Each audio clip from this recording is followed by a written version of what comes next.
Hey guys, tonight we slip into the rust-red hush of New Mexico's Chaco Canyon, where moonlight drips like liquid silver across sandstone cliffs and petroglyphs suddenly flicker awake. Imagine this. You're crunching over gravel that still holds the day's furnace heat. Your headlamp snags on a spiral the size of a dinner plate. And for one heartbeat, the whole canyon seems to inhale. The carving pulses. Yeah, pulses. Like it's reading your pulse right back. And here's the cheeky reality check. If you were dropped here in 1050 AD with nothing but a trendy stainless steel canteen, you probably wouldn't survive the first sandstorm, let alone decode the desert's love language etched in stone. So, before you get comfortable, take a moment to like the video and subscribe, but only if you genuinely enjoy what I do here. Drop a comment with your location and local time. I'm curious who else is letting the desert whisper them to sleep tonight. Now, dim the lights, maybe turn on a fan for that soft background hum, and let's ease into tonight's journey together. Picture the hiker, let's call him Alex, because every story needs a stand-in for you, pausing at the base of Fajada Butte just after midnight. The Milky Way is a spilled salt shaker overhead, and the air smells like sun-baked pinyon and something older, almost electric. Alex's boot nudges a chunk of selenite that glints like a fallen star. He kneels, brushes dust from a panel, and there it is. A 7-turn spiral, flanked by a humpbacked flute player whose legs are mid-kick.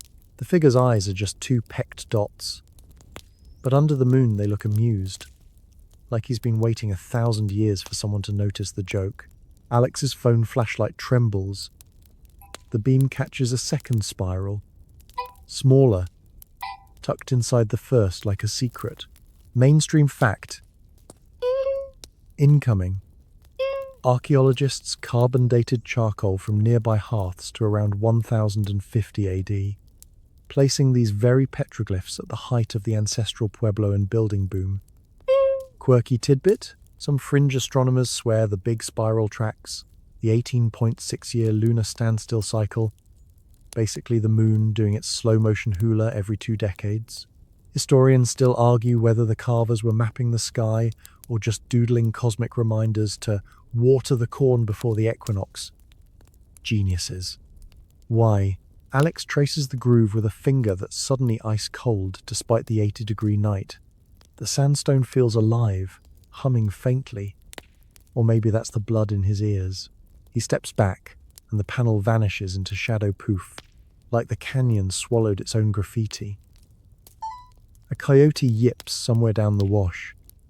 3 sharp notes that sound suspiciously like laughter. Alex chuckles too, a nervous puff of air, because the joke's on him, and came for Instagram clout, and stumbled into a conversation older than English. The trail loops ahead, faint as a scar, and he follows it because turning back feels rude now. Every 10 paces, another panel winks into view, handprints the size of dinner plates, zigzags that look like lightning frozen mid-flash, and always that flute player prancing ahead like a tour guide who charges in riddles. The wind picks up, carrying the scent of creosote after a ghost of rain. Alex's water bottle sloshes, half empty already, and he remembers the ranger's warning, 2 liters minimum, even at night. He smirks city boy hubris, but the smirk fades when he spots a spiral bisected by a hairpin crack.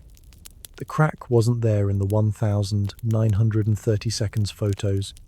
Erosion is editing the story faster than scholars can. He imagines the carver crouched here, chisel in one hand, mouthful of yucca fiber to soften the blow. 1 peck, 2 peck, each strike a prayer against the drought that hadn't fully arrived yet but was already whispering in the shrinking springs. Alex's throat scratches in sympathy. He takes a careful sip, swishes, spits dust. The canyon doesn't care about his hydration schedule. Further along, the cliff juts like a ship's prow, and the petroglyphs multiply into a gallery. A centipede with human feet crawls toward a starburst. A flock of birds morphs into arrows mid-flight. Alex's phone battery blinks red classic. He powers down, trusting the moon, And that's when the real show starts. The spirals catch the light and throw it back in slow silver pulses, almost like breathing. He counts.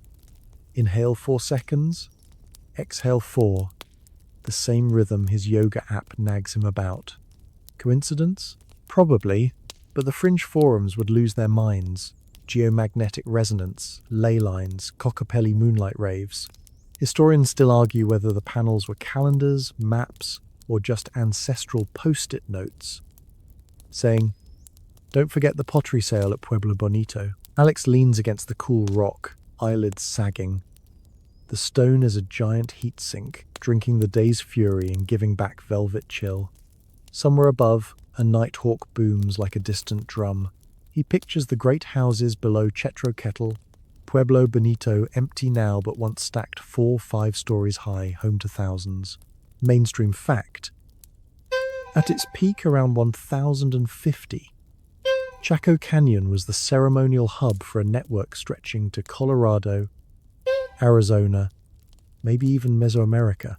Trade goods poured in turquoise from the Cerrillos Hills, macaws from Oaxaca, chocolate residue in cylinder jars that would make a hipster barista weep. Yet by 1150, the plazas echoed with wind instead of footsteps. Quirky aside, one excavated room held 50,000 pieces of shattered pottery, deliberately smashed ritual closure, or the ancient equivalent of ghosting your landlord.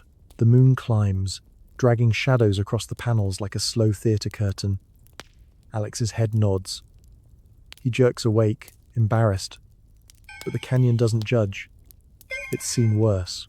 A final spiral glows near his boot, a tight coil with a single line spearing outward, pointing north-northwest. Toward the San Juan River, maybe. Toward water that might still flow. He smiles sleepily. The carver who pecked that line couldn't have known a guy in synthetic hiking pants would read it a millennium later. Yet here they are, sharing the same moonlight. Alex whispers, "Thanks, Corny." But the night swallows Corny and gives back peace. The trail dips, the petroglyphs fade behind him, and the story, only just beginning, tucks itself into the folds of his tired brain, like a promise of dreams to come. The moon slips behind a veil of high cirrus, and the canyon floor tilts into a memory that isn't Alex's. Suddenly the arroyo is a boulevard of torchlight, and the great houses rise like layered wedding cakes of adobe and vigas. It's 1050 AD on the dot, give or take a pottery sherd, and Chaco is throwing the biggest block party the Southwest has ever seen. Imagine the smell pine smoke curling from rooftop vents, blue corn simmering in black on white ollas, the faint metallic tang of turquoise being strung into necklaces that weigh more than a toddler. Mainstream fact: Pueblo Bonito alone boasted over 600 rooms and 37 kivas, making it the largest apartment complex in North America, until Manhattan got cocky in the 1,880 seconds. The streets, yes, actual planned roads radiate like spokes from a hub, some stretching 30 feet wide and laser straight for miles. Engineers drool over the precision. The builders use nothing but taut cords and a stubborn refusal to accept crooked. A woman named Tahoma, because someone has to carry the water jars, balances 2 ollas on a yoke woven from yucca. An optimism, her shadow stretches long across the packed earth, and every few steps she pauses to nod at a mason balancing a sandstone block the size of a microwave on his head. The block is one of thousands quarried from the cliff behind her, each slab chosen for the way it rings when tapped. Ding, good to go. Thud. Back to the pile. Quirky tidbit: those same cliffs still echo today if you clap just right, leading fringe acousticians to whisper about intentional sound design. Like the canyon was the original surround sound theatre, Tahoma's youngest clings to her skirt, fascinated by a road crew laying down a fresh coat of caliche plaster that glows almost white under torchlight. The child asks why the road needs makeup. Tahoma laughs, a sound like pottery shards in a gentle breeze, and says the road is dressing up for Father Solstice, who's due any day now with his golden measuring tape. Up on the North Mesa, Surveyors squint through wooden sighting tubes, aligning the corner of Casa Rinconada with the exact spot where the sun will stab through a niche in 3 weeks' time. Historians still argue whether the alignment was for ceremony, agriculture, or simply to win cosmic bets with neighboring canyons. The head surveyor, a wiry man with a turkey feather topknot, marks the ground with a stake wrapped in red cloth. He mutters about the moon acting shifty lately, rising a finger width too far north, and the apprentices snicker because last year he blamed a crooked Kiva on that meddling comet. Tonight, though, the sky cooperates. Venus blazes like a dropped coal, and the crew breaks into a spontaneous chant that rattles the cottonwoods. Down in the plaza, dancers stamp in perfect unison. Ankle bells made from olivella shells imported from the Pacific 200 miles as the macaw flies. Their skirts swirl with embroidered spirals. Each turn a silent rehearsal for the petroglyphs yet to come. Tahoma sets her jars beside the great kiva, where priests in macaw feather cloaks ladle frothy chocolate into cylinder vessels painted with geometric thunderclouds. The drink is thick, bitter, and worth more than gold. Residue in those same jars later baffles chemists who can't figure out how theobromine travelled uphill without Uber. A trader from the south offers her a spool of scarlet thread in exchange for a single turquoise bead. She pretends to haggle, but her eyes keep drifting to the cliff face across the wash, where torchlight reveals fresh peck marks, a spiral still raw, its center cup hollowed deep enough to hold a mouthful of starlight. The carver, a quiet teenager with calluses like armor, steps back to judge his work. He tilts his head, listening to something the rest of us can't hear, then adds a tiny flute player dancing on the spiral's rim. The figure's hump is a water gourd, sloshing with hope. Tahoma smiles. She recognizes her cousin's sense of humor. Night deepens, and the great houses glow from within, each window a honeycomb cell of lamplight. Rooftop astronomers track the Pleiades with notched sticks, predicting frost dates for maize fields 10 miles away. Children chase fireflies that turn out to be glowing embers tossed from cook fires close enough. Somewhere a drum begins, low and steady like a second heartbeat, and the entire canyon sways to it. Tahoma's husband joins her, smelling of cedar smoke and ambition.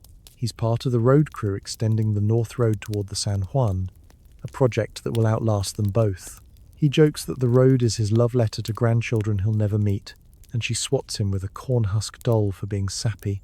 Yet when he points out the new petroglyph, a line of human footprints walking up the cliff toward a rising sun, she grows quiet. The footprints are tiny, child-sized, and the sun disk has 7 rays, one for each clan that still calls Chaco home. A sudden gust rattles the cottonwoods, and the torches flare. Shadows leap across the masonry, turning doorways into hungry mouths. The head priest raises a conch shell trumpet, its note rolling down the canyon like a slow boulder. Even the dogs quit barking. Everyone turns toward Fajada Butte, where 3 slabs of stone lean together in a natural window. Through that window, the moon is sliding into perfect alignment with a dagger-shaped shadow, nature's own PowerPoint slide. The crowd exhales as one. Mainstream fact: the sun dagger marker on Fajada records both solstices and equinoxes with eerie precision, a feat that required generations of naked-eye observation and a tolerance for altitude sickness. Quirky aside, in 1989, a rockfall shifted the slabs, breaking the dagger for good cosmic vandalism, or the canyon hitting snooze on its alarm clock. Scholars still debate whether the shift was mourned or celebrated as the end of an era. Tahoma feels the shift in her bones before she sees it. The air dries a fraction, the kind of change you blame on laundry until the springs start shrinking. She watches her cousin add one final peck to the flute player's foot, a dot that looks accidental until you realize it points straight at the North Road. A joke, a promise, a warning, take your pick. The torches gutter lower, and families drift toward their rooms, footsteps muffled by centuries of rooftop trash layers that archaeologists will one day sift like tea leaves. Tahoma lifts her child onto her hip, the weight familiar as her own heartbeat. Above them, the new petroglyphs cool under starlight, already hardening into scripture. The great houses stand proud, vigas blackened with smoke, walls thick enough to swallow screams or lullabies with equal indifference. For now, the corn grows tall, the roads stretch confident, and the canyon hums with 1,000 small fires. But the spiral on the cliff has begun its slow, deliberate turn, and the flute player's smile is just a little too knowing. Alex blinks awake in the present, cheek pressed to sandstone that still holds the ghost of Tahoma's torch warmth. The moon has moved on, indifferent. He rubs dust from his eyes and realizes he's been leaning against the exact panel she watched being born. The flute player's foot still points north, the dot now a pockmark softened by 9 centuries of wind. He laughs under his breath soft, so as not to wake the canyon, and the sound comes out reverent. The great houses below are ruins now, doorways sealed with tumbleweed and silence. But the road Tahoma's husband helped build still arrows north, faint as a scar under cheatgrass. Alex stands, knees creaking like old vigas, and follows the moonlight toward whatever comes next. The year creeps toward 1075, and the sky forgets how to cry. Clouds gather like gossiping aunties, then drift east without a single tear. Springs that once burbled like gossip now cough dust. Tahoma stands at the edge of her cornfield, toes curling around clods baked to ceramic. The stalks are knee-high and already yellowing, tassels drooping like overworked teenagers. She shades her eyes and counts the rows 30, maybe 35, before the arroyo swallows the rest. Last year there were 60. Mainstream fact.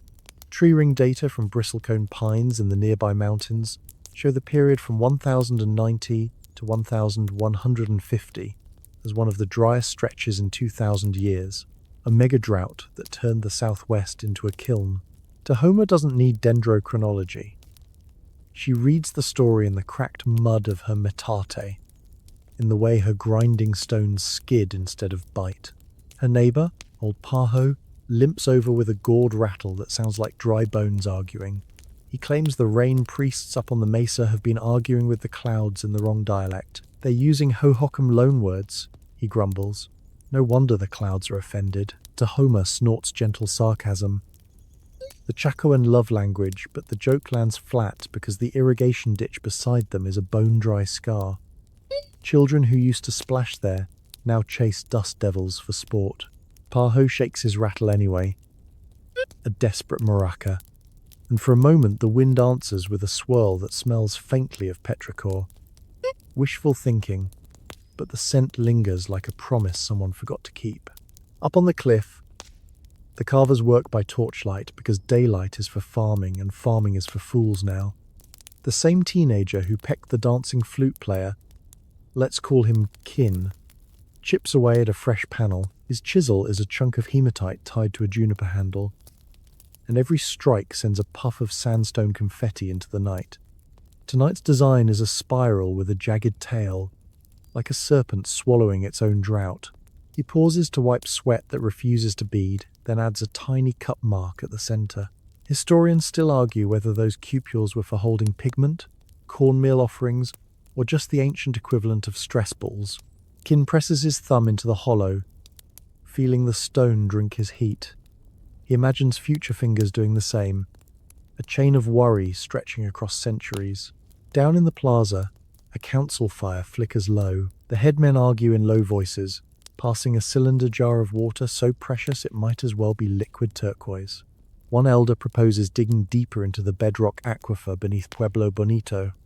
Another insists on sending runners to the Chusca Mountains to beg surplus corn from cousins who still see rain. A third, younger voice, Tahoma's husband, suggests etching permanent way stations on the cliffs, visible from the roads, so that if families must leave, they'll know where the next water hides. The fire pops, sending a spark onto his knee. He brushes it off without flinching. Pain is becoming background noise. The council votes by stacking turquoise beads. Stay, go, mark the way. The mark the way pile grows tallest, glowing like tiny green moons.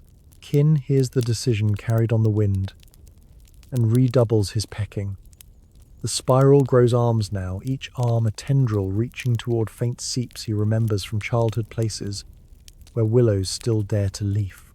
He carves a handprint beside the spiral, fingers splayed, palm stained imaginary red with the last of the prickly pear fruit. The hand looks like it's pushing the drought away. Or maybe pulling the rain closer. Perspective is everything. Quirky tidbit. Modern hydrologists using ground-penetrating radar found that many petroglyph panels sit directly above buried paleochannels. Ancient streambeds the carvers somehow sensed beneath the sand. Fringe enthusiasts call it dowsing with pecking stones. Kin just calls it thirst with good aim. Tahoma joins the night shift. Her yoke swapped for a bundle of yucca cordage. She's tasked with hauling baskets of chipped stone away from the carvers. But really she's here to watch her cousin work. Kin nods without breaking rhythm, and she settles on a ledge with her sleeping child curled against her hip like a warm tamale. The torches hiss, throwing shadows that dance the Macarena across the cliff. Tahoma whispers to the child about the old days 3 harvests ago, when the arroyo ran bank to bank, and her mother sang water songs that made the cottonwoods clap. The child's breathing evens out, a tiny bellows against her ribs. Tahoma's own stomach growls, but she ignores it. Hunger is a rude houseguest who's overstayed his welcome. A sudden crack echoes not chisel on stone, but stone on stone. A slab the size of a door shears from the cliff face 20 feet above, crashing in a slow-motion avalanche of dust and regret. Carvers scatter. Tahoma scoops her child and rolls. The slab lands exactly where Kin had been kneeling, burying his hematite chisel like a fossil. Silence, then nervous laughter. Kin retrieves the tool, kisses it for luck, and resumes pecking as if the canyon just high-fived him. Tahoma's heart jackhammers, but she forces a smirk. Next time, aim for the drought. Not my cousin. Kin grins, teeth white against dust-caked lips, and adds a tiny lightning bolt to the spiral payment for the scare. By dawn, the new panel is finished.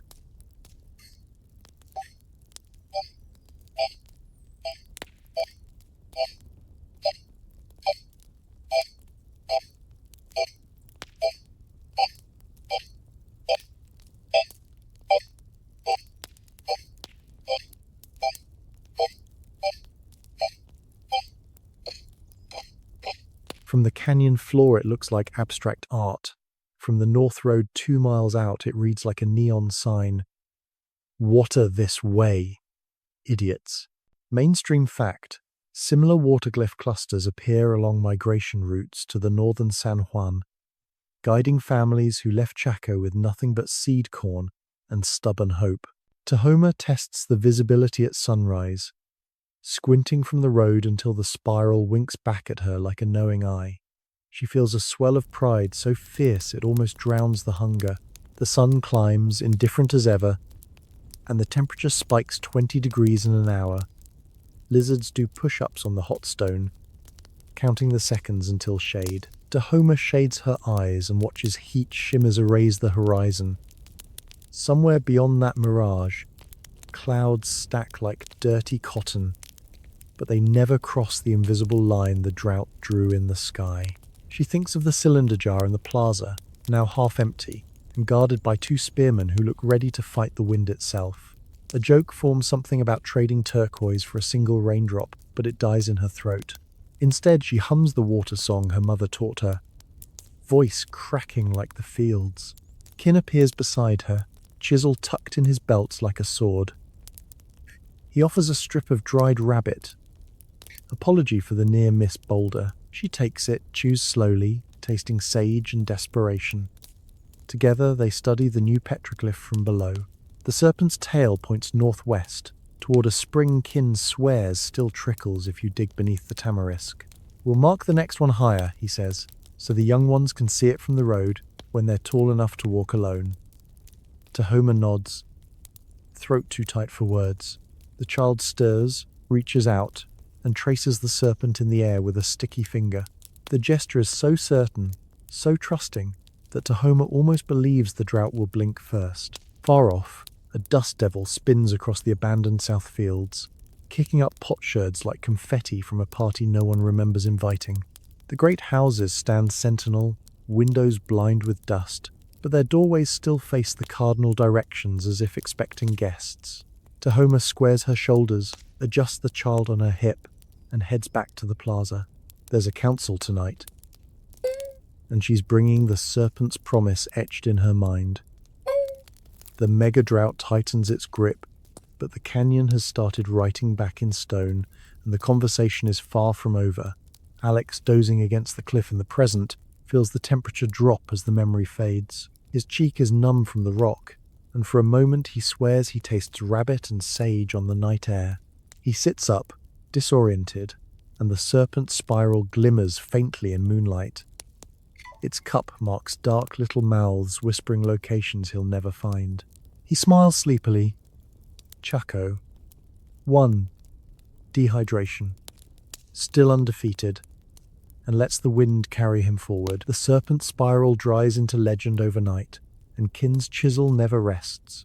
By the next new moon, he's up on a higher ledge, legs dangling over a drop that would make a mountain goat flinch, pecking the humpbacked flute player into existence for the third time this season.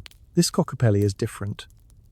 His flute curves like a question mark, and the hump on his back bulges with stylized seeds. Corn, beans, squash. Each kernel a tiny prayer against empty bellies. Torchlight flickers across the stone, turning the figure's pecked lines into a strobe of motion. From the plaza below, the dancers see him and whoop. Their ankle bells answer in silver laughter. Mainstream fact. Kokopelli images explode across the southwest. Between 1000 and 1300 AD, appearing on pottery, kiva murals, and enough canyon walls to suggest the guy had the best publicist in pre-Columbian America. Kin pauses to blow rock dust from the flute's mouth, then adds a string of dots trailing behind the figure like musical notes or breadcrumbs. He's thinking of the runners who left at dawn for the tota fields up north. Young men with calf muscles like braided rope, and instructions to trade turquoise for any seed that isn't already promised to someone else. The dots arc toward the north road, then vanish into a crack in the cliff, reappearing 20 feet higher where the next carver will pick up the trail. It's a relay of hope, one peck at a time. Quirky tidbit. A few Kokopelli petroglyphs in the canyon have measurable traces of hematite powder in the grooves, suggesting the carvers painted the figures with red ochre during fertility rites, basically ancient body glitter for the spirit world. Historians still argue whether the pigment was symbolic blood, menstrual magic, or just the ancestral Puebloan version of highlighting your resume. Down in the Great Kiva, Tahoma braids her hair with hawk feathers, while the midwives chant over a birthing mother whose contractions sync perfectly with the drum. The baby arrives slick and squalling, fists already clenched like he's mad at the drought for starting early. The midwives name him Kokopelli, on the spot, Little Coco for short, because the petroglyph above the doorway danced during the final push. Tahoma laughs, a rusty sound she hasn't used in weeks, and ties a tiny flute-shaped bead around the infant's wrist. The bead is carved from a macaw bone traded up from Mexico. Its hollow still smells faintly of avocado and faraway rain. She whispers to the newborn that his namesake is out there right now, piping water from the stones. The baby burps, unimpressed, and the room dissolves into tired, happy tears. Outside, the migration debate heats up like noon on a tin roof. Families cluster around shrinking cookfires, weighing seed corn against sentiment. One elder insists the great houses are eternal. Another points out that eternity doesn't fill bellies. Tahoma's husband unfolds a eucalyptus map inked with charcoal trails, each line a rumor of a spring that still flows. He taps the Kokopelli panel visible from the plaza and says the flute player is the new North Star. Follow the music, find the water. A teenager snickers that the music sounds more like a dying quail, but he's packing his own bundle anyway, stuffing it with pinyon nuts and a pottery canteen stoppered with corn pollen. Tahoma watches him and feels the canyon tilt. the way it does before a dust devil decides which direction to ruin. Kin finishes the high Kokopelli just before dawn, adding a final flourish. A single wavy line from the flute's bell to a starburst overhead. The starburst has 18 rays, count them if you're sleepless, and aligns with the Pleiades at their heliacal rising. The signal for planting if planting was still an option. He steps back, neck aching, and the figure seems to lean forward, eager to leap off the cliff and lead the way. From the north road, the Kokopelli is a silhouette against the sky. Flute raised like a beacon, travelers will see it from 5 miles out, a promise that the canyon hasn't given up yet. Kin wipes his hands on his kilt, leaving red streaks like war paint, and heads down the Taylor slope with the grace of someone who grew up flirting with gravity. By midday, the heat is a living thing, pressing on shoulders and tempers. Children who used to chase grasshoppers now chase shade, darting from doorway to doorway like minnows. Homer ladles the last of the communal stew rabbit, wild onion, and a fistful of hope into bowls chipped from use. Little Coco gums a corn cob in her lap, drool mixing with pollen into golden paste. She tells him stories of the flute player who fertilized the fields by playing love songs to the corn spirits. The baby gums harder, as if tasting the music. Across the plaza, Kin sharpens a new chisel on a sandstone block, sparks flying like tiny comets. He's already planning the next panel. Kokopelli juggling water jars while riding a serpent. Because why not go big when the world is ending? A runner returns at dusk, legs caked with mud from the San Juan actual mud, the first in months. He collapses in the plaza, gasping that the northern cousins sent seed corn and a warning. The drought is a slow fire crawling south. Plant now, or don't plant at all. The crowd surges, hope and panic braided tight. Tahoma's husband lifts the runner like a hero, mud and all, and the mud smells like salvation. Someone starts singing, a low thrumming chant that makes the great kiva vibrate. Kin grabs his torch and races back up the cliff, adding a hurried postscript to the high Kokopelli. A tiny cornstalk sprouting from the flute's bell. The stalk has 4 leaves. Optimistic, maybe delusional, but the carver's hands don't shake. Night falls soft as corn silk. Families bed down on rooftops to catch any breeze that isn't a liar. Tahoma rocks little Coco on the 3rd-story ledge of Chetro Kettle, humming the flute player's song under her breath. The melody is simple, 5 notes repeated like a heartbeat, and the baby's eyes track fireflies that blink in sync. High above, the new Kokopelli glows in moonlight, his seed hump rounded like a pregnant belly. Tahoma imagines the figure stepping off the cliff, flute first, piping a conga line of refugees toward wetter horizons. She smiles, sleepy and fierce, and kisses the baby's forehead. The forehead is fever warm, but so is everything else. The drought doesn't discriminate. Somewhere down the canyon, another chisel starts its patient conversation with stone. Peck, peck, blow dust. The sound drifts up like a lullaby for insomniacs. Tahoma's husband joins her, bringing a blanket woven from dog hair and stubborn hope. He points out the Kokopelli panel and says tomorrow they'll start teaching the children to read the symbols left turn at the hump. Straight on till morning. She leans into him, feeling the sharp angles of ribs that used to be hidden under festival fat. Together they watch the flute player dance in place, eternal and exhausted. The stars wheel overhead, indifferent accountants tallying water debt. But the song keeps playing, faint as a pulse under sand, and the canyon listens. Alex stirs in the present, cheek gritty with modern dust. He's slid down the cliff a few inches in his sleep, one hand resting on a pecked flute that feels warm, as if Kin just stepped away for water. Alex traces the wavy line to the starburst and counts 18 rays by moonlight still there, still counting. He chuckles, a sleepy puff, and imagines Kokopelli winking at him across a millennium. The night air smells of sage and distant rain that will never arrive.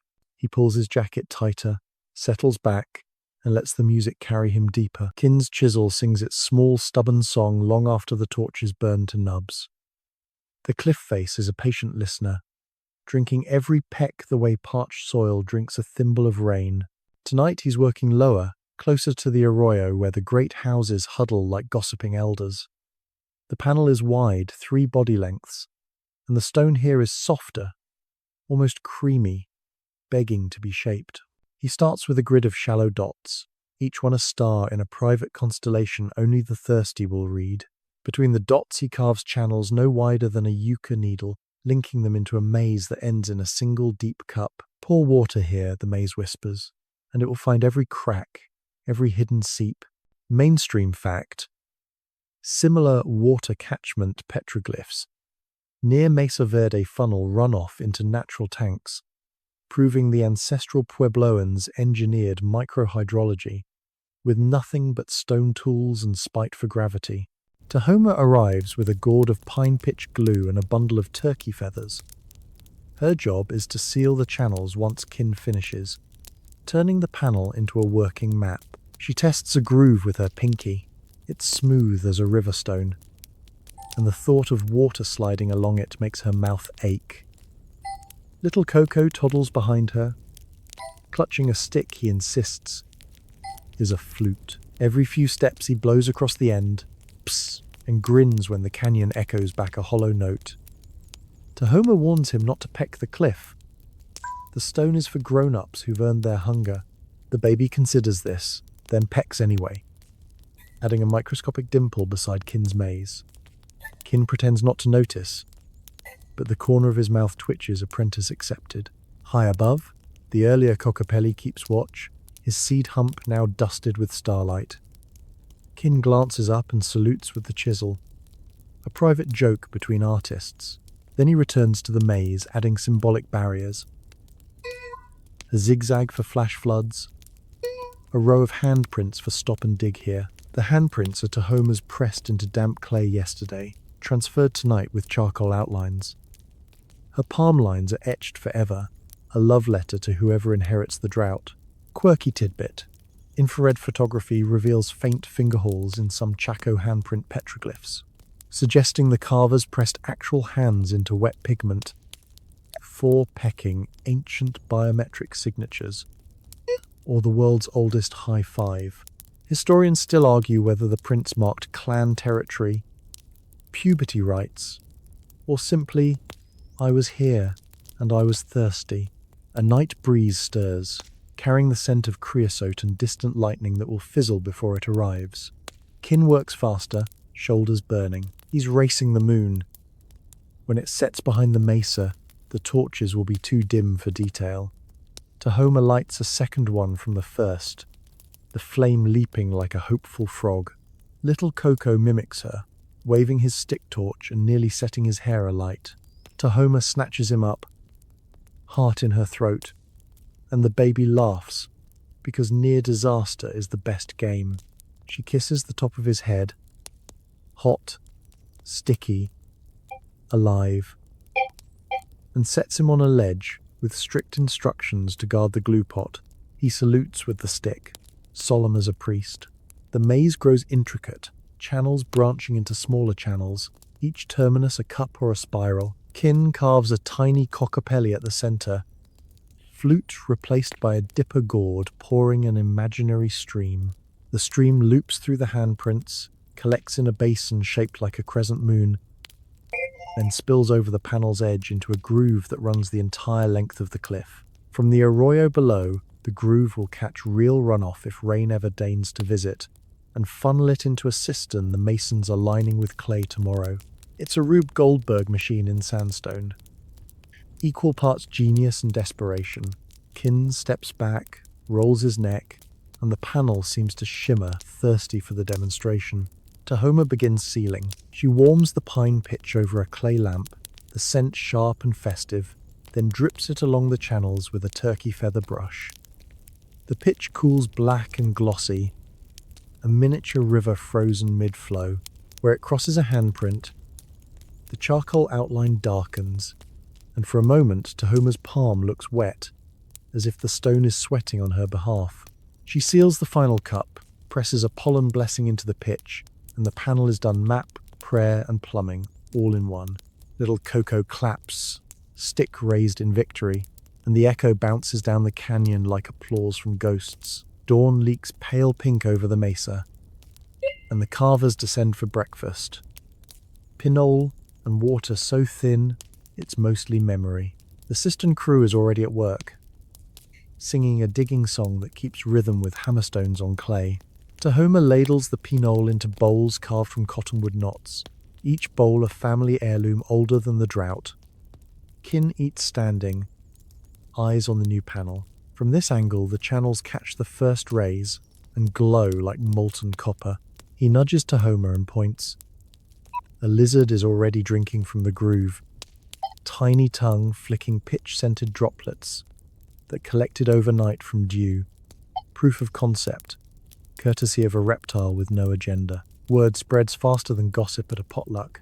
Families detour to see the stone river, children tracing the channels with sticky fingers. One elder weeps openly, claiming the panel is the canyon's way of apologizing for the drought. Another grumbles that apologies don't fill bellies, but he traces the handprints anyway, matching his gnarled palm to Tahoma's smooth one. The cistern fills drop by drop dew, lizard spit, and one miraculous thimble of actual runoff from a cloud that wandered too close. By noon, the water is ankle deep, and guarded by a rotating shift of grandmothers with sharper tongues than spears. Kin sharpens a fresh chisel while the sun climbs. There's talk of extending the groove system along the entire south cliff, a spine of stone veins to catch every whisper of moisture. He sketches the plan on a shard of pottery, lines looping like intestines. Tahoma adds tiny corn plants at the junctions because optimism is contagious. Little Coco contributes a wobbly spiral that might be a sun or a very ambitious tamale. The shard becomes the blueprint, passed hand to hand until it's smudged into illegibility and reborn as legend. Afternoon heat folds over the canyon like a damp blanket. Work slows.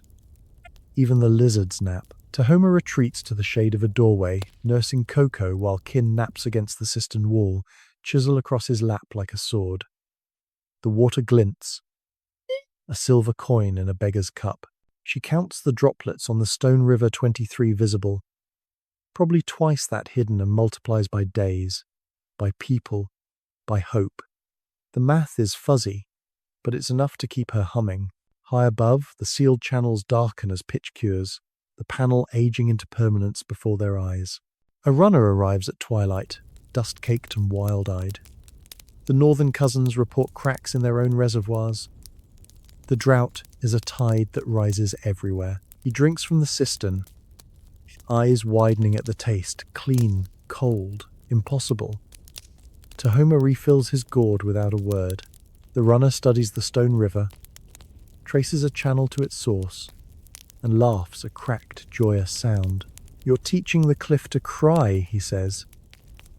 Kin, half asleep, mutters that the cliff was always a better student than the sky. The runner leaves at moonrise, carrying the blueprint shard wrapped in yucca cord, bound for canyons that haven't learned the trick yet. Night settles, cool and cruelly starlit. Kin climbs the cliff one last time, adding a final detail to the panel. A single drop falling from the crescent basin into an open hand. The hand is his own, all's visible even in moonlight. He seals the drop with a pinprick of pitch, a tear the stone will never absorb. Tahoma watches from below, Coco asleep on her shoulder, and feels the canyon exhale. The stone scriptures are growing, line by line, a library against forgetting. Somewhere in the dark, a chisel starts again, another carver, another panel, the conversation endless. Alex shifts in his sleep, fingers brushing the groove that once funneled dew to lizards. The stone is cool now, pitch long weathered away, but the channel still guides his hand downward toward the ghost of a cistern that held a village for one more season. He smiles, dreams deeper, and the canyon keeps its secrets. The cistern's silver coin shrinks to a dime, then a pinhead, then memory. By 1090, the arroyo is a dry tongue licking dust from its own cracked lips. Dawn patrols of grandmothers find the Stone River dry as the punchlines they mutter under their breath. Tahoma stands at the empty basin, little Coco balanced on her hip, and watches heat devils dance where water once pooled. The panel above still gleams pitch-black channels, pollen-yellow handprints, but the sky has gone on strike. Mainstream fact: paleoclimatologists drilling sediment cores from Chaco Wash confirm a 50-year stretch with precipitation barely half the modern average, the kind of dry spell that turns empires into footnotes. Kin is already higher on the cliff, legs splayed across a ledge no wider than a prayer. He's chosen a panel visible from the Great North Road itself, a billboard for the desperate. Today's design is simple: a straight line of human footprints, each print cupped at the heel to catch a single drop. The line marches west to east, then zigzags north, each turn marked by a spiral that shrinks with distance like a trail of breadcrumbs made of thirst. He pecks with a rhythm that sounds like a slow heartbeat. Peck, blow, peck, blow. Dust drifts down in cinnamon clouds, coating his eyelashes. Quirky tidbit: LiDAR scans reveal that many Chaco road segments align with these footprint petroglyphs within a meter, suggesting the carvers were moonlighting as surveyors, or the surveyors were carvers with excellent day jobs. Historians still argue whether the roads were ceremonial, commercial, or just the longest "you are here" arrow in history. Below, a caravan forms in the plaza like a slow-motion evacuation. Families lash bundles to tump lines, seed corn wrapped in yucca mats, pottery canteens stoppered with hope and corn cobs. Tahoma's husband tests the weight of a cradleboard, Coco's new ride, while she counts heads, 23 from their clan alone, plus the limping elder who insists on bringing his loom because someone will need blankets where we're going. Children chase the last grasshoppers for snacks, crunching legs like popcorn. A dog barks at its own echo, fused by the emptiness already creeping into the great houses. Someone starts a travelling song, voice cracking on the high notes, and the canyon swallows the melody before it reaches the cliffs. Kin finishes the footprint line and adds a Kokopelli at the trailhead, flute raised like a traffic cop. The figure's hump is a water jar this time, sloshing stylized waves that point toward the San Juan. From 2 miles out on the North Road, the jar will look like a tiny blue promise against the red rock. Kin tests the sightline, squinting until his eyes water, then adjusts the jar's tilt by a single peck. Perfectionism in a dying world. He wipes sweat with a forearm that's more bone than muscle, and starts the descent, boots skidding on loose talus. Halfway down, he passes Tahoma, climbing up with a gourd of pitch and a determined scowl. She's here to seal the new panel before the caravan leaves at dusk. No point carving directions if wind erases them by morning. They work in tandem, the way cousins do when words are a luxury.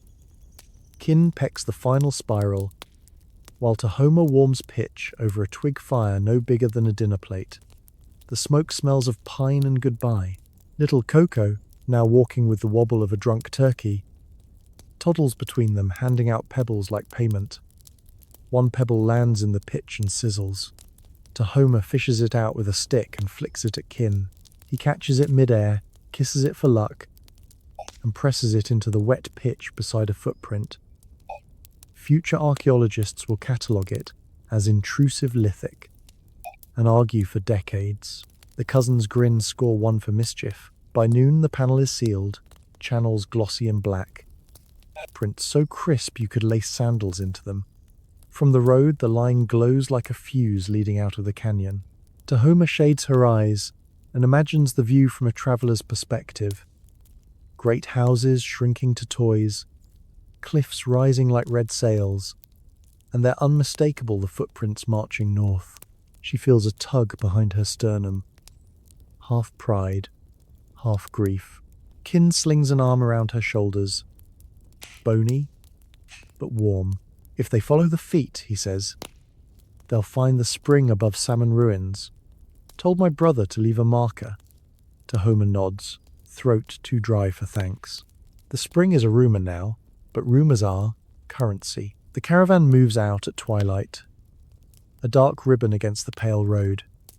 Tahoma walks near the front, Coco dozing in the cradle board, his flute bead clenched in a tiny fist. Every few paces she glances back, The footprint panel catches the last light, glowing like a coal someone forgot to snuff. Kin brings up the rear, chisel tucked in his belt, eyes scanning for stragglers. A girl of maybe 8 lags behind, mesmerized by a lizard doing push-ups on a rock. Kin scoops her onto his shoulders. She squeals, then quiets when she sees the panel from this height. "It's a giant hopscotch," she whispers. Kin laughs, the sound startling a raven into flight.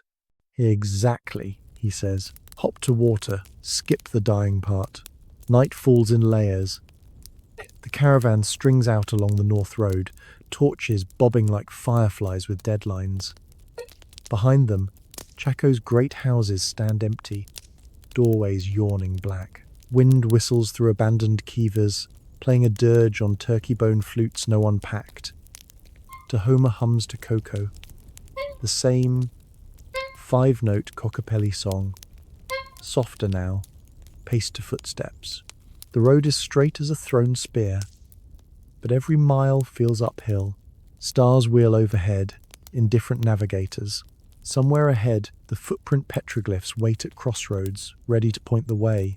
Kin drops back to walk with the elder and his loom. The old man is weaving as he walks, fingers flying in the torchlight, producing a narrow band of red and black diamonds. "For the new house," he insists. "Can't arrive naked." Kin admires the pattern, then carves a tiny version into a sandstone chunk with his thumbnail portable art for the road. The elder tucks it into his bundle like a ticket stub. They walk in silence, boots crunching caliche that glows faintly, as if the road itself remembers moonlight.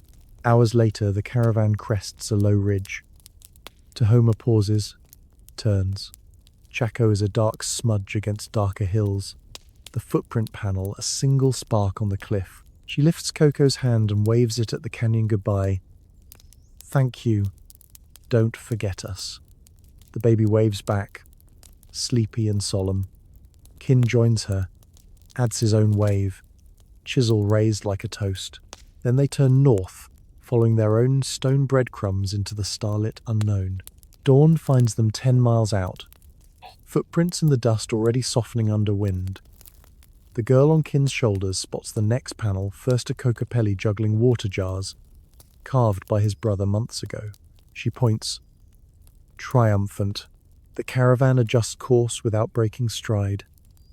Tahoma smiles, tasting dust and pinon smoke from last night's torches. The canyon's voice is quieter now, but it travels. Every cliff they pass bears a mark. A spiral here, a handprint there, a flute player winking from the shade. The code is alive, carried in stone and memory. Alex stirs against the cliff in the present, cheek indented with the ghost of a footprint. Moonlight has shifted. The panel he leans on is one Kin sealed that final night. Pitch long gone, but the cup at the heel still holds a teaspoon of dew. He dips a finger, tastes minerals and time. Somewhere down the road, a coyote howls 3 notes, Kokopelli's lullaby. Off-key, but recognizable. Alex chuckles, settles deeper, and lets the footprints carry him forward in dreams. The caravan's dust settles into the weave of the North Road, and the stars above Chaco keep their ancient appointments. Kin walks point now, eyes scanning the night for the next glyph his brother promised. The air up here is thinner, colder, tasting of pine sap and altitude. Little Coco rides on Tahoma's back, his cradleboard creaking like an old door that refuses to close. Every mile, the great houses shrink further into memory, until Pueblo Bonito is just a child's block tower left out in the rain. Mainstream fact: astronomical alignments at Chaco solstice markers, lunar standstills, were observed from stations up to 10 miles away, meaning the canyon's skywatchers used the petroglyphs as sighting lines etched in stone. Kin doesn't know the term sighting line, but he feels the sky lean down and whisper coordinates through the rock. They crest a saddle at moonset, and there it is, a fresh panel, glowing pale on a north-facing cliff. Kin's brother outdid himself. A giant spiral 8 turns, tight as a snail, sits dead center, its tail morphing into a staircase that climbs toward Orion's belt. Flanking the spiral are two Kokopellis, mirror images, one playing toward the caravan, the other toward the San Juan. Between them, a line of 7 stars pecked so deep they look wet. Kin drops to his knees. Not in prayer, but in laughter, quiet, so as not to wake the sleepers. The laugh turns into a cough. Dust coats everything now, even joy. Tahoma kneels beside him, Coco stirring against her spine. "Your brother always did show off," she whispers. Kin nods, tracing the staircase with a cracked fingernail. Each step is a day's walk, give or take a blister. The panel is more than art. It's a star map in negative space. The spiral's center aligns with Polaris. If you squat, just so Kin demonstrates, knees popping like kindling. From that crouch, the Kokopellis frame the Milky Way, their flutes pointing to a gap where the river should be. Quirky tidbit: modern astronomers using theodolites have confirmed that over a dozen Chaco petroglyphs mark the rising and setting points of major stars with sub-degree accuracy, suggesting the carvers carried portable horizon calendars in their heads. Historians still argue whether the glyphs were for navigation, ritual, or simply the ancestral Puebloan version of leaving the porch light on for cosmic travelers. Tahoma studies the 7-star line and feels her chest tighten. 7 clans left Chaco. 7 stars will guide them home wherever home is now. She shifts Coco to her hip and points out the Kokopelli playing toward them. "That one's singing us forward," she tells the drowsy child. Coco blinks, reaches for the stone flute as if it might toot. His finger lands in a peck mark filled with dew. He licks it, makes a face at the mineral tang, then laughs a sound bright as obsidian. The caravan stirs behind them, torches rekindled with juniper twigs that smell like Christmas in a dying world. The elder with the loom sets up shop right there on the saddle, weaving by firelight, because stopping is surrender. Kin pulls a shard of pottery from his pouch, the blueprint from the Stone River days, and scratches an update with a flint flake. He adds the new spiral, labels the staircase with tiny footprints, then passes the shard down the line. Each family head adds a mark: a turkey track, a cornstalk, a handprint the size of a child's. By the time the shard reaches the rear, it's a census in charcoal. Tahoma ties it to Coco's cradle board with a yucca thread, the baby's first history lesson, weightless as a promise. Dawn paints the cliff rose gold, and the spiral drinks the light, throwing it back in pulses. The caravan moves again, boots crunching frost that formed overnight, cruel tease from a sky that still withholds rain. Kin walks backward half the morning, memorizing the panel's silhouette against the sunrise. He wants to carve its twin at the next campsite, a relay of starlight. Tahoma teases him about becoming a human echo, but her eyes are soft. They pass a dry wash where willows cling to cracks like green rumors. Kin pecks a quick arrow into a boulder water once. Dig deep, then hurries to catch up. The arrow is crude, but the next group will understand. By noon, they reach a saddle with a view that punches the breath out of them. The San Juan River glints far below, a brown ribbon too thin to be salvation, but too real to be mirage. Children who've never seen flowing water gasp and point. Tahoma sets Coco down. He takes 3 wobbly steps toward the edge, before she snatches him back. The drop is sheer, the kind of cliff that teaches respect in one glance. Kin kneels, chisels a starburst into the lip of the saddle. 8 rays, for the 8 turns of the spiral they left behind. From here, the starburst will catch the last light and flash it down canyon like a signal mirror. He seals it with a drop of pine pitch warmed in his palm, the scent sharp as memory. The descent is brutal switchbacks carved by deer and desperation. Tahoma's knees sing a high, unhappy note with every step. Coco, sensing tension, hums the Kokopelli tune off key. The sound keeps her sane. Halfway down, they find another panel. This one older, weathered, but unmistakable. A lunar crescent cradling a star, pecked by someone who stood here generations ago watching the same river shrink. Kin traces the crescent with reverence, then adds a tiny flute player dancing on the horn.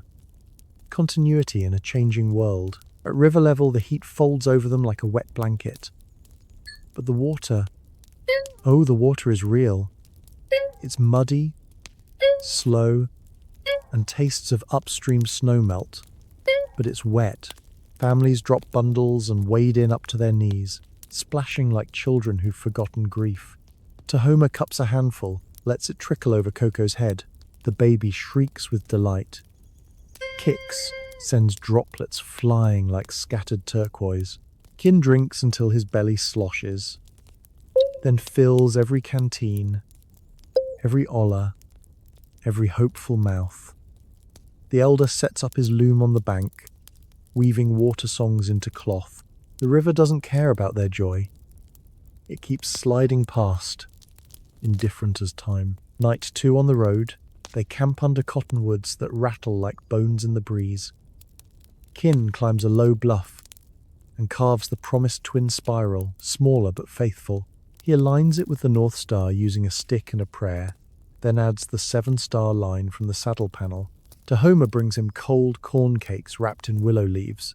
They eat sitting shoulder to shoulder, watching the new panel drink moonlight. Think they'll follow? She asks, meaning the clan's still trickling out of Chaco. Kin shrugs, chews thoughtfully. The stars don't lie. The stone doesn't forget. He sounds surer than he feels. A shooting star streaks overhead, burning green magnesium from some ancient explosion. Coco claps from his cradleboard, thinking it's fireworks for him. Tahoma laughs, the sound startling a heron into flight. The heron's wings beat slow, deliberate, carrying it north along the river. Kin watches it go and adds a tiny heron to the spiral's tail. Wings spread in mid-flap. The bird looks ready to lift the whole panel into the sky. Sleep comes hard. The river murmurs secrets to the stones, and dreams are full of footprints that walk themselves. Tahoma dreams of the stone river back in Chaco, channels cracked but still pointing the way. Kin dreams of stars falling into cut marks, each one a sip for the next traveller. Coco dreams of milk and flutes. Dawn finds them packed and moving before the mist burns off, the new spiral already fading into legend behind them. Alex turns in his sleep, cheek against the starburst kin carved on the saddle lip. The stone is warm from yesterday's sun, and for a moment he swears he hears river water rushing far below.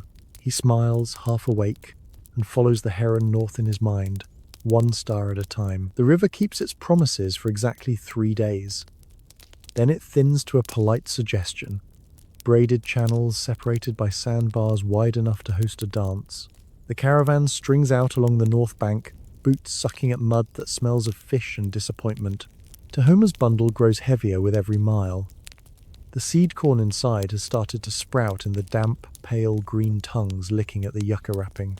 She shifts Coco to her front now, his legs dangling like ripe fruit, and feels his fever through the cradleboard slats. The boy has been quiet since the heron flew off, humming replaced by a dry cough that rattles like pinion shells. Mainstream fact: pollen records from the San Juan Basin show a sharp spike in pinon and juniper around 1130 AD, evidence that families burned entire forests for cooking as corn crops failed. Tahoma doesn't need pollen. She smells the smoke on every breeze. Kin ranges ahead, scouting for the next glyph his brother swore would appear near the confluence with the Animas. The cliffs here are softer, salmon pink, crumbling at a touch. He finds the panel at noon, half buried under a slump of talus, a Kokopelli with one leg missing, flute cracked, but the hump intact, and spilling a cascade of dots, water, seeds, or both. The dots arc toward a side canyon, where cottonwoods cluster. Like conspirators, Kin whoops, the sound echoing sharp enough to startle a raven into dropping a mouse. He scrambles back to the caravan, waving his chisel like a victory flag. Left at the broken dancer, he pants, water and shade. The news ripples down the line faster than gossip. Even the elder pauses his weaving to grin toothlessly. They veer into the side canyon as the sun peaks, a furnace blast that turns the air to soup. The cottonwoods are real gnarled, ancient, roots clawing into a seep that trickles over moss the color of hope. Children plunge face first. Adults follow with more dignity but equal desperation. Tahoma kneels, cups water to Coco's lips. The boy drinks, coughs, drinks again, eyes fluttering shut in something close to peace. She presses her forehead to his, whispering thanks to whatever spirit rerouted this trickle. Kin fills every vessel twice, then lies flat on his back in the mud, letting the seep soak his kilt. "If I die here," he declares to the sky, "bury me face down so the water finds my mouth first." Tahoma flicks mud at him. "You're not dying. You still owe me a new cradle board." He laughs, the sound startling a bullfrog into a basso croak duet. Achieved. The panel above the seep is a group effort, carved by at least 3 hands. Besides the broken Kokopelli, there's a spiral bisected by a lightning bolt and a line of human figures holding hands, each head topped with a single feather. The figures decrease in size toward the canyon mouth, a visual cue. Families shrinking, children leading. Quirky tidbit. Acoustic tests show that clapping beneath certain petroglyphs in this canyon produces a double echo, one from the panel, one from the seep, suggesting the carvers chose locations where sound and water reinforced each other, nature's own ASMR. Historians still argue whether the echoes were for signaling, ceremony, or just the ancestral Puebloan version of surround sound hydration reminders. By dusk, the camp is a village again. Cook fires dotting the canyon floor, loom clicking, children chasing fireflies that blink like tiny Kokopellis. Tahoma boils willow bark for Coco's fever, the steam rising sweet and medicinal. Kin sharpens his chisel on a river cobble, planning tomorrow's addition to the panel. He wants to fix the broken leg, add a crutch of juniper, turn disability into story. The elder offers a strip of his newest weaving. Red diamonds on black, the pattern of the North Road at night. Kin accepts solemnly, ties it around the chisel handle like a prayer flag. The cloth flutters, catching sparks from the fire. Night settles cool and damp. The seep sings its small, steady song, a lullaby against the larger silence of failing crops. Tahoma rocks Coco on a sandbar, his breathing easier now. Damp curls stuck to his forehead.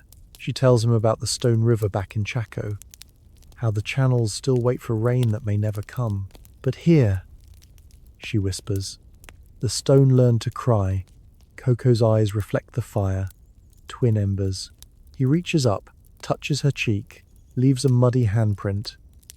She kisses the palm, tastes earth and willow.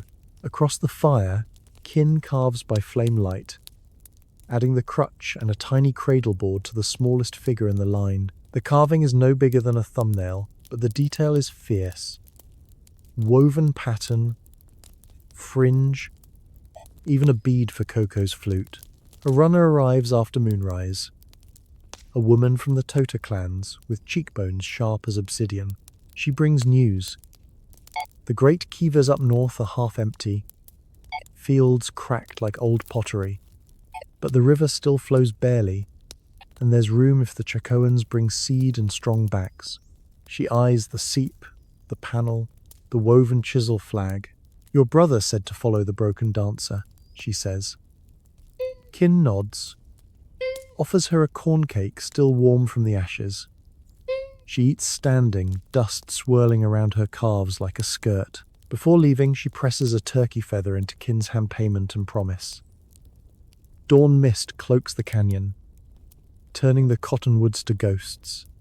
The caravan packs wet bundles, heavier but hopeful. Tahoma straps Coco into the cradleboard, his fever broken, eyes bright as the seep. Kin leads them out, pausing beneath the panel to add one final touch. A single drop falling from the Kokopelli's flute into the open mouth of the smallest figure. The drop is a perfect circle, pitch-sealed, catching the first ray of sun like a jewel. From the canyon floor, it looks like the dancer is feeding the child water note by note. Tahoma smiles, the expression cracking her dusty face into new lines. "Show off," she mutters. Kin bows, theatrical, then shoulders his pack. They leave the seat poorer by one morning's worth of water, but richer by direction. The trail climbs again, switchbacks etched by centuries of deer and now human hope. Every few miles another glyph appears older, weathered, but legible. A handprint here, a spiral there, the Kokopelli always pointing forward. The code is a relay race across generations. Each carver passing the baton of stone. Coco falls asleep to the rhythm of Tahoma's steps, dreaming of flutes that pour rivers. Kin hums under his breath, composing the next panel in his head. A great house with open doorways, smoke rising, figures dancing on the roof, memory carved into warning. Behind them, the broken dancer keeps watch, crutch sturdy, drop gleaming. Ahead, the San Juan glints faintly through heat haze. A brown promise thinning but unbroken. The famine grips tight, but the petroglyphs grip tighter, stone fingers clutching the last threads of community. Tahoma adjusts Coco's weight, feels his small heart beating against her spine, and keeps walking. The canyon walls close in, then open, close, open breathing with them. Alex shifts in the present, cheek against the drop kin sealed into the Kokopelli's flute.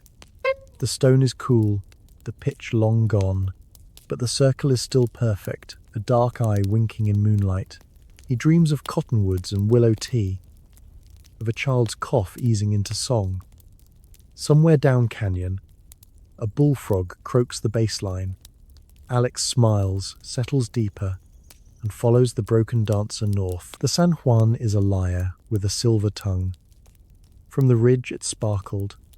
Up close, it's a muddy braid that parts around sandbars like a bad haircut.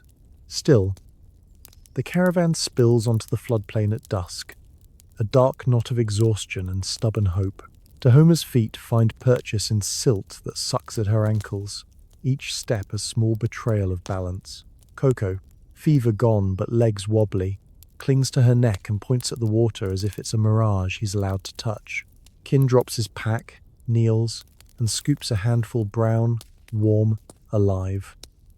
He drinks anyway, then splashes it over his face like baptism in a dystopia. Mainstream fact: tree ring reconstructions place the final abandonment of Chaco's core between 1140 and 1150 AD, with families resettling along the San Juan and its tributaries in smaller, defensible pueblos that hugged whatever water remained.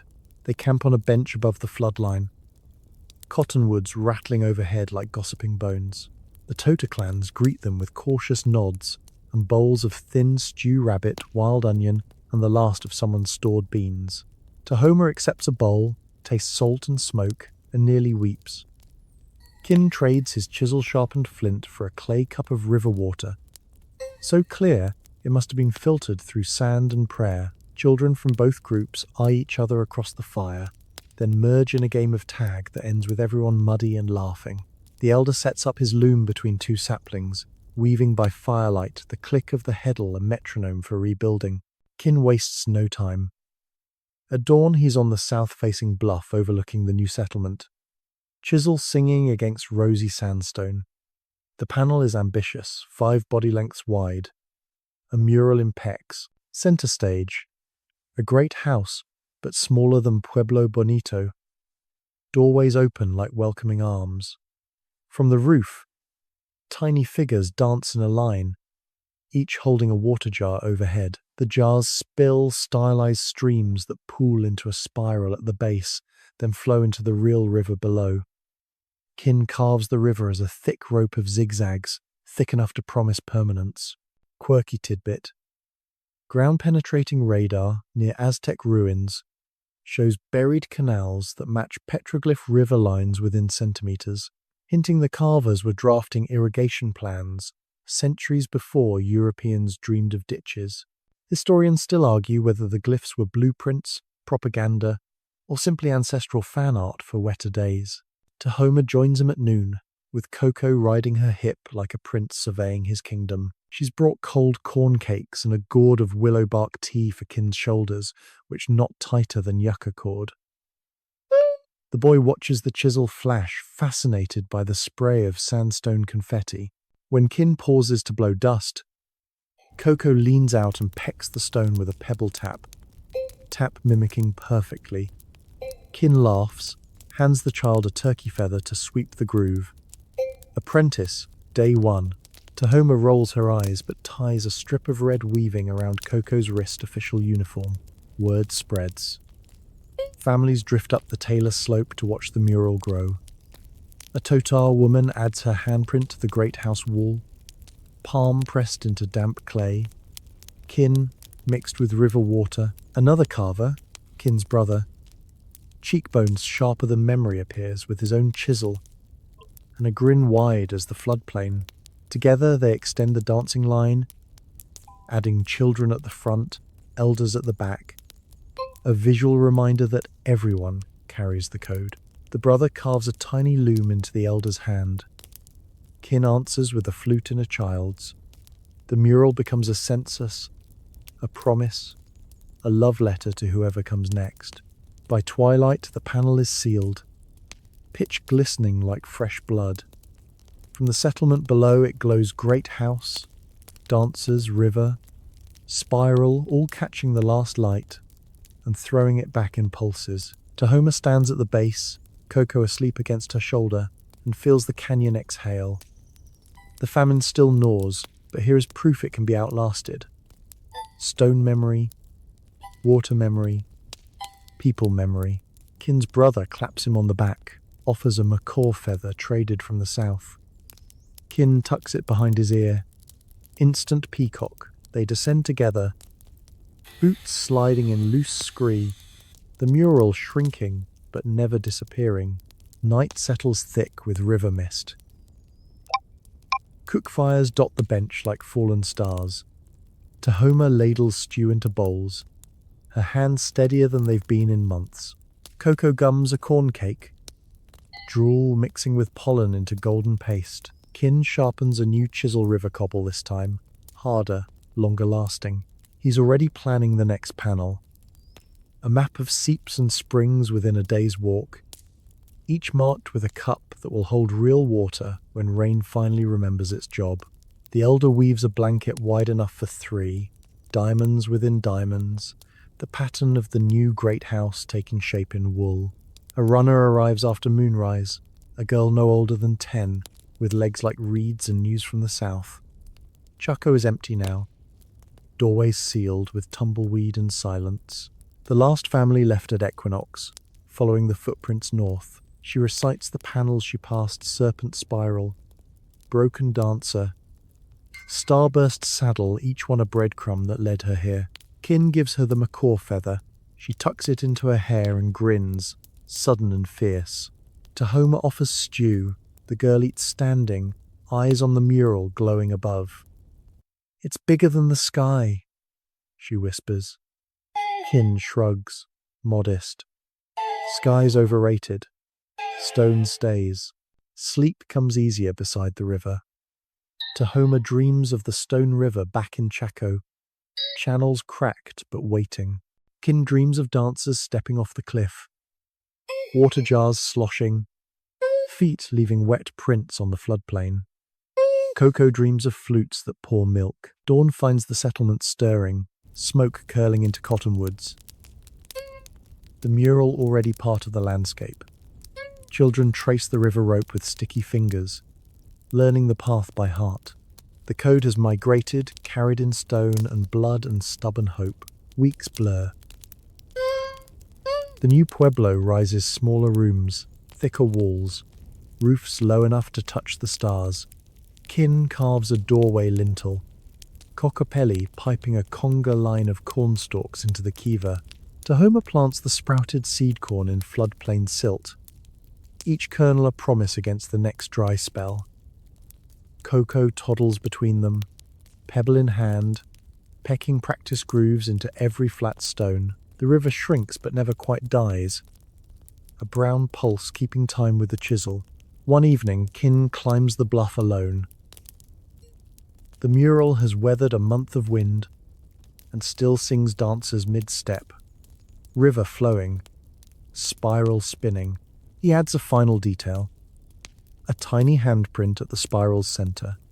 Coco's, pressed in clay and sealed with pitch. From the settlement, it looks like the whole canyon is holding the child's hand. Kin steps back, neck aching, heart full. The famine's grip loosens, not gone but shared. The petroglyphs have become lifelines, stone arteries pumping memory into new soil. Alex stirs in the present, cheek against the tiny handprint at the spiral's heart. The pitch is long gone, but the print is perfect 5 fingers, lifeline clear. A child's promise, etched in sandstone. Moonlight pools in the palm like water. He smiles, half awake, and feels the river's pulse miles away. The canyon breathes with him, slow and steady. The new pueblo settles into itself like a seed cracking open. Adobe walls rise shoulder high, then waist high, then roofed with vigors hauled from the uplands by teams of cousins who sing to keep rhythm. The river keeps its sullen trickle, but the floodplain yields. Corn shoots spear the silt, beans twine up willow stakes, squash vines sprawl like gossip. Tahoma walks the rows at dawn, fingers brushing leaves that feel almost cool miracle enough. Coco toddles behind, dragging a stick that leaves furrows in the soft earth, his own private irrigation system. Mainstream fact. Archaeological surveys along the San Juan count over 200 small house sites, occupied between 1150 and 1300 AD, each cluster hugging a seep or side canyon the way the petroglyphs predicted. Tahoma doesn't count sites. She counts ears of corn and finds the tally climbing past 30, then 50, then enough to trade. Kin's chisel never cools. The bluff mural has become the Pueblo's North Star. Every new family arriving from the south stops beneath it first, touching the dancer's feet for luck. He adds panels the way gardeners add rows. One for the spring that surfaced after a flash flood, one for the cottonwood grove that shaded the first harvest dance, one for the night the sky finally cracked open and rained for 3 solid hours. That last panel is simple.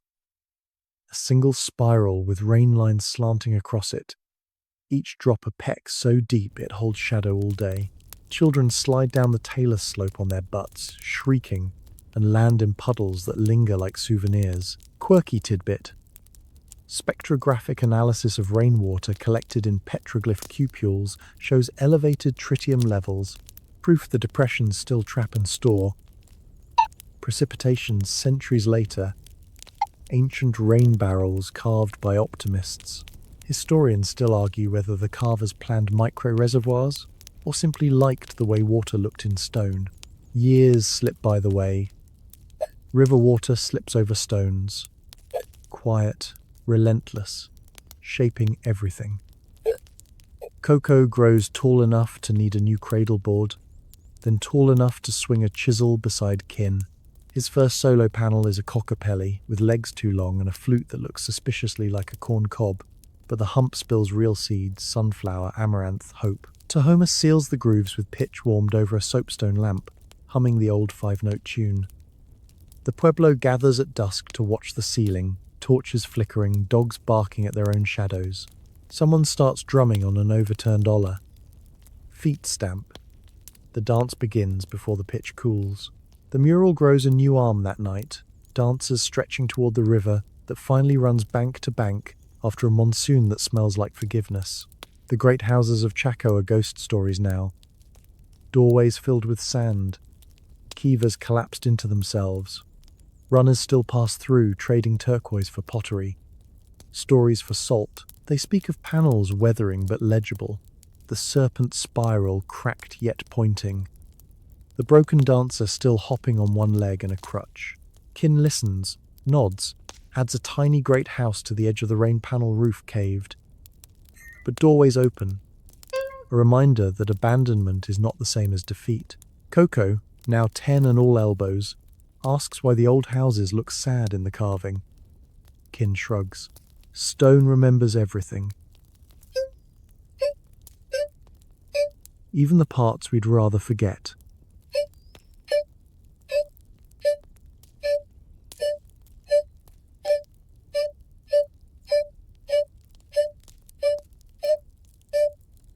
The boy considers this, then pecks a smile into the tiniest doorway. Problems. Seasons stack like pottery in a storeroom. Corn cribs fill, then overflow. The pueblo swells to 100 souls, then 200. Laughter echoing off cliffs that once echoed, only wind. Tahoma's hair threads silver, but her step is light. She plants a new field every spring, singing water songs that make the clouds blush. Kin's hands knot with arthritis, yet the chisel still dances slower, surer, each peck a syllable in a language older than words. The bluff is a library now, panels overlapping, stories braided tight. There's the flash flood spring, the harvest dance, the night Coco's sister was born under a comet that streaked green across the sky. The comet panel is a simple streak with a tail of cup marks. Children fill the cups with flower petals every solstice. A game that started as accident and became tradition. One autumn evening, Kin climbs the bluff alone. The sun bleeds orange across the river, turning the water to molten copper. He carries no chisel, just a gourd of pine tea and a blanket woven by the elder, who never did stop looming. The old man passed last winter, loom and all, buried with a strip of red diamond cloth across his eyes. Kin spreads the blanket on a ledge, sits, and studies the mural that grew from famine into plenty. The dancers still move, the river still flows, the spiral still spins. He traces Coco's childhood Kokopelli legs still too long, flute still a corncob, and smiles at the memory of a boy who thought seeds were music. Below, the pueblo glows with cook fires, voices rising in a harvest song that carries every note of the old Kokopelli tune. Tahoma joins him, slower on the slope, but steady. Coco follows, now taller than both, carrying his own daughter on his shoulders, little Tahoe, named for the grandmother who taught her to plant before she could walk. The child waves a stick flute, tooting nonsense that makes the canyon laugh. They settle on the blanket, 4 generations, sharing one small square of wool. The mural catches the last light, dancers frozen mid-step, water jars raised in eternal toast. Kin lifts the gourd. To the stone that kept crying when the sky forgot, he says, they drink. The tea is bitter, perfect. Night folds soft and starlit. The family stays until the moon climbs, silvering the panels into ghost stories. Tahoe falls asleep against Tahoma's chest, tiny fist curled around a pebble she pecked smooth. Coco hums the old tune, voice cracking into manhood. Kin leans back, eyes on the spiral that started it all those years ago in Chaco Serpent, flute player, footprints marching north. The canyon is quiet now, the megadrought a bruise that faded into scar. The petroglyphs remain, lifelines etched by hands that refuse to let go. Alex stirs one last time, cheek against the rain panel's deepest drop. The stone is cool, the cupule still holding a bead of dew from some distant storm. He feels the weight of generations in that single droplet. Tahoma's steady hands, Kin's stubborn chisel, Coco's 2 long legs, Tahoe's nonsense song. The canyon exhales, slow and satisfied. Alex smiles, lets the hush carry him under. The pueblo sleeps beneath a sky finely generous with stars. The river murmurs its ancient lullaby, cottonwoods rustling like pages turning. High on the bluff, the dancers keep their endless step, water jars raised, spiral spinning slow. The petroglyphs breathe, With a canyon, inhale dust, exhale, memory eternal, unhurried. Somewhere a child dreams of flutes that pour rivers. Somewhere an elder dreams of roads that never end. The stone holds it all, gentle as moonlight, strong as thirst outlasted. Let the fireflies blink their soft code. Let the wind smooth the sharp edges of the day. You're safe here, cradled in sandstone and story. The warnings became promises, the famine became harvest, and the canyon, quiet, vast, forgiving, whispers you home. Drift now. The dancers will still be moving when you wake. Sweet dreams.